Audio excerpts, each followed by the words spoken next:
Fuck you.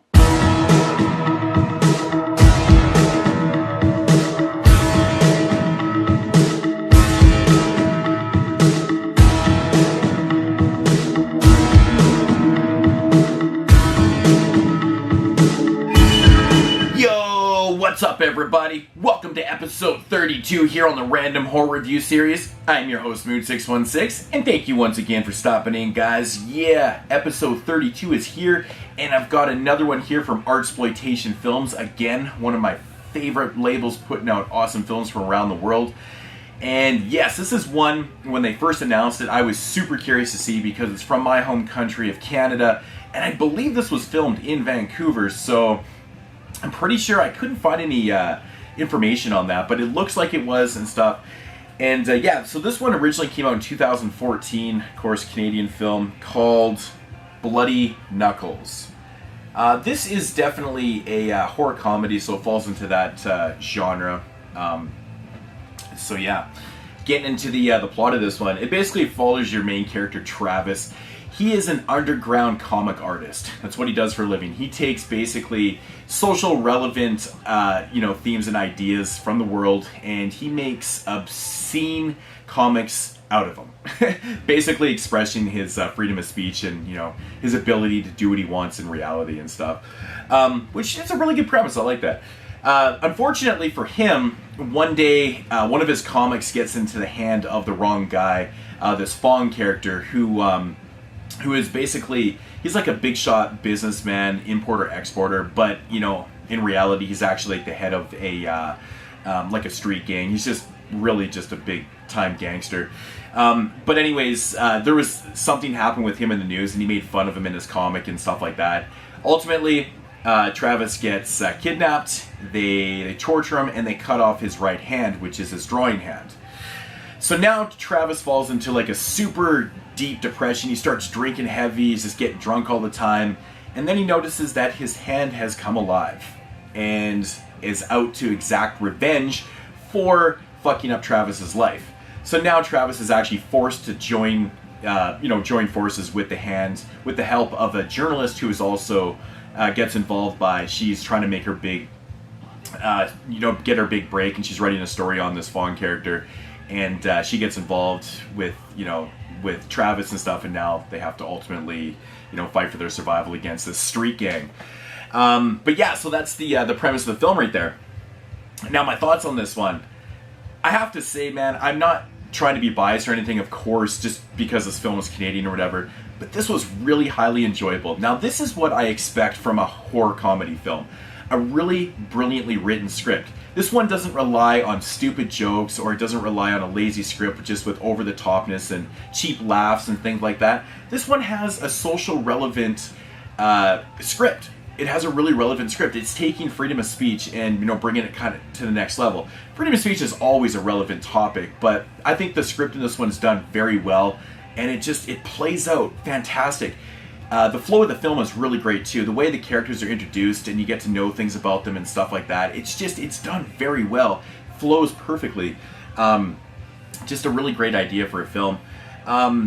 This one is just, one of the coolest things about this film is that it doesn't rely, like I said, on slapstick comedy and stuff. It relies on a really smart script. And but it has lots of really cool nods in this film too. It doesn't get overly cheesy either, which is awesome. It has a lot of cool nods. This is a type of horror film that is made for people like us that watch these type of genre films. Like, there's lots of cool references to other films. There's posters all around in the film and stuff. You see these type of things in a lot of other films, but it's done very subtle and brilliant. Like a lot of the jokes in the film, like I said, not slapstick, a lot of subtle jokes that you have to kind of like catch on to. I'm sure after multiple viewings, I'll probably even catch more things in the film, but I like this type of comedy where it's not over the top and it's very subtle.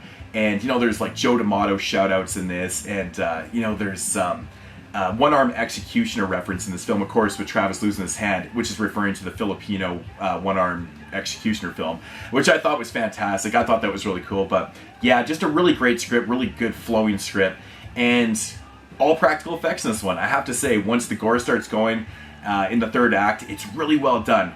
Awesome awesome effects and really good stuff going on. Now, I have to say the hand in this film, once it gets severed and it's, running around and doing its thing, it's very reminiscent of idle hands. And even at times, you kind of start to think of like the Evil Dead 2. Of course, the hand getting severed off and, Ash putting on the chainsaw and things like that. So ultimately in this film, that's what he does. He ends up putting his hand back onto his stump and going to fight the evil like that. So it has those elements, it has those shoutouts and stuff. It's pretty blatant. They're not trying to hide the fact or anything, but which I think is fantastic. But a really funny film. Like, it's not one of these like straight up laugh your ass off, fall off your seat type films. The jokes are more subtle, like I said, and they're just well written. Which is awesome. I do really like the the subplot with the journalist and her becoming one with Travis. They have to join forces and stuff, and I like all the characters in this film. It's well done, really, really well done. So, and great music too.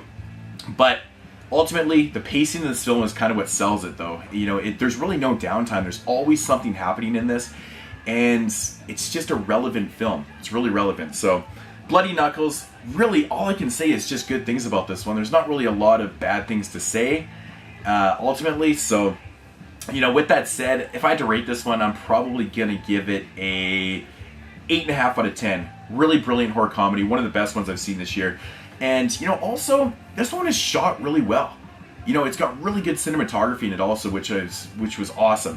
And like I said, I think it was shot in Vancouver, but I'm not 100% sure. I'm sure if they did shoot it, it's all shot there. It's probably just shot in some locations I just didn't recognize. But yeah, so it looks really good too. And like I said, the gore effects are fantastic in this. Got some really fun characters. I'm not going to give any of the the funny scenes away and certain things that happen and stuff. But there is this one really funny character in this film who's kind of like the Zed character from Pulp Fiction in a way. He's like that S&M dressed up character, and it fucking made me laugh, man. It was pretty funny. So you got all that going on and stuff, but yeah, 8.5 out of 10. Highly recommend this one. If you like smart, well-flowing, horror comedies, really good script, check out this movie.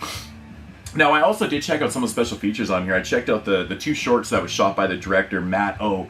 The first one that I watched was a Just Tracking. It's basically kind of like a shout out to like 80s horror anthology type films about it's just like a 7-minute short or 5-minute short or something, and it's basically about a guy that like a kid. He's watching his TV and his dad shuts it off, and it doesn't go so well for his dad after that. Pretty cool stuff. I really enjoyed that. But the one that really caught my attention was a short called Electric Fence on here. I thought this one was really awesome, man. The effects were done by Ryan Nicholson, which I thought was awesome. Of course, fellow Canadian, of course, from here in BC.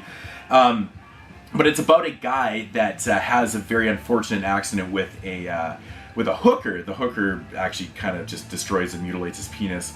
Anyways, he goes to the hospital, gets a penis transplant, and he finds out sooner than later that his penis is attracted to young boys. And yeah, so that you got your story right there. Fucking nasty effects in this. Big shout outs to Ryan Nicholson for the end scene in this film. It's just, oh man, it had me gagging. It was pretty fucking nasty, but I highly recommend that. And there's also another really cool feature on here where Matt O goes to Diabolic DVD. And Diabolic DVD is actually run out of a guy's basement. And it's really cool to see. It's just like a basement with like, one of the biggest collections, all these, films that we buy from Diabolic DVD. I'm sure everyone watching this video knows diabolicdvd.com.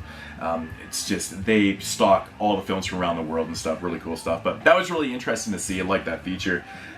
Yeah, so overall, this whole release is just fantastic. Can't say enough good things about it. So, but yeah, Bloody Knuckles, 8.5 out of 10. Check it out. One of the better films I've seen this year. Such a blast. I'm sure I'll probably even watch this one again soon and maybe even rate it higher. I don't know, but right off the bat, great script, awesome stuff. Anyways, guys, that's going to do it for episode 32. Check you guys next week, whenever I do another random review. I have no schedule for these. That's the beauty of the random horror review series. Can't talk. Check you guys later. Peace out, homies.